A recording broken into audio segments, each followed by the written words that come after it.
কথা বলবো। আমাদের সঙ্গে রয়েছেন আমাদের প্রতিনিধি রাজস্বী দত্তগুপ্ত। রাজস্বী, তাহলে আর রাগ ঢাক গুড়গুড় নয়, এই যুদ্ধের মহড়া দিয়ে পরিষ্কার যে একেবারে ভারতের বিরুদ্ধে তারা যুদ্ধ চাইছে। এতটা অকৃতজ্ঞ বাংলাদেশ, এতটা বিশ্বাসঘাতক বাংলাদেশ। দেখো, ভারত বাংলাদেশের যে আজকের দিনের অবস্থা, পরিস্থিতি, পরিবেশ, সেই প্রেক্ষাপটে আজকের এই মহড়া অত্যন্ত তাৎপর্যপূর্ণ। এবং যুদ্ধের যে জিগির বাংলাদেশ থেকে উঠছিল, বিভিন্ন কট্টরপন্থী নেতারা তুলছিলেন, এবং অন্তর্বর্তী সরকারের মনোভাবও এবং তাদের কথাবার্তাও কিন্তু সেরকমই একটা ছিল। সেই জায়গা থেকে আজকে এই মহড়া আচমকা হলো, এবং সেখানে প্রধান উপদেষ্টা ইউনূস উপস্থিত ছিলেন। তিনি 1 ঘন্টা ধরে এই মহড়া চলে, একেবারে আসল যুদ্ধের কায়দায়। সব থেকে উল্লেখযোগ্য, বাংলাদেশের সেনাবাহিনীর প্রধান, বিমান বাহিনীর প্রধান, নৌবাহিনীর প্রধান, অর্থাৎ সেনাবাহিনীর যে 3টে শাখা, তার 3 প্রধান তারা উপস্থিত ছিলেন। এবং দেশের প্রধান উপদেষ্টা মোহাম্মদ ইউনূস, তিনি উপস্থিত ছিলেন।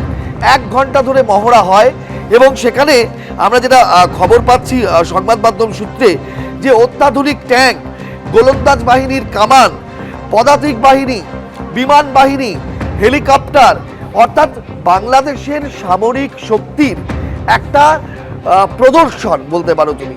যে বাংলাদেশ যে সামরিকভাবে অত্যন্ত বলশালী, বাংলাদেশেরও যে সামরিক দক্ষতা এবং ক্ষমতা রয়েছে, এবং বাংলাদেশ সামরিক যুদ্ধের জন্য প্রস্তুত, সেইটা বোঝাতে, সেই বার্তা দিতে আজকে এরকম একটা বিরাট মহড়া উপস্থিত হলো, যেখানে দেশের প্রধান উপদেষ্টা থেকে দেশের 3 বাহিনীর প্রধান তারা নিজেরা দাঁড়িয়ে থেকে তা প্রত্যক্ষ করলেন।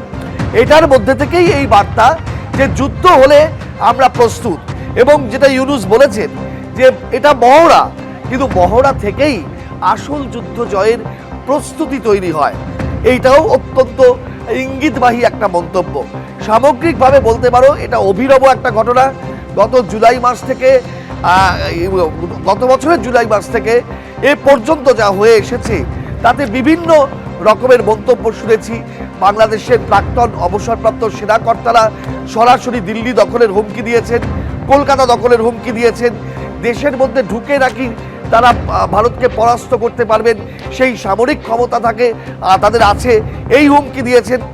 এগুলো আমরা শুনেছি, এবং এগুলো চর্চিত হয়েছে এবং প্রচারিত হয়েছে ব্যাপকভাবে। তারপরে আজকে এই মহড়া, এই বিরাট করে উল্লাস করে মহড়া, সামরিক মহড়া এবং সেনাবাহিনীর ক্ষমতা প্রদর্শন, বিমান বাহিনী, সেনাবাহিনীর ক্ষমতা প্রদর্শন, সেইটা কিন্তু অত্যন্ত উল্লেখযোগ্য, ইঙ্গিতবাহী, বার্তাবাহী, এটা নিঃসন্দেহে বলা যায়। একদম রাজস্বী, তুমি আমাদের সঙ্গে থাকো।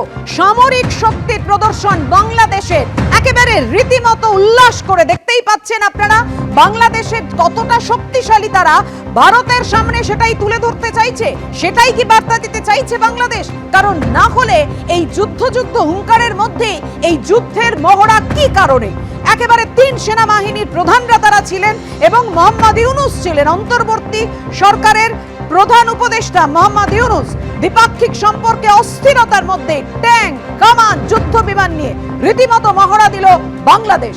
কি বলেছেন মোহাম্মদ ইউনূস, দেখুন। যদিও এটা বাস্তব নয়, এটা মহড়া মাত্র। তো এই মহড়া থেকেই বাস্তবের সৃষ্টি, প্রস্তুতি, যাতে প্রকৃত যুদ্ধে আমরা সফলভাবে বিজয়ী হয়ে আসতে পারি। সেনাবাহিনীর মূল লক্ষ্যই হলো বিজয়ী হওয়া, দেশকে রক্ষা করা। যে কোনো মুহূর্তে যে অবস্থায় আছে না কেন, প্রয়োজনে যুদ্ধে ঝাঁপিয়ে পড়তে হয় পূর্ণ সাহস এবং পূর্ণ প্রস্তুতি নিয়ে।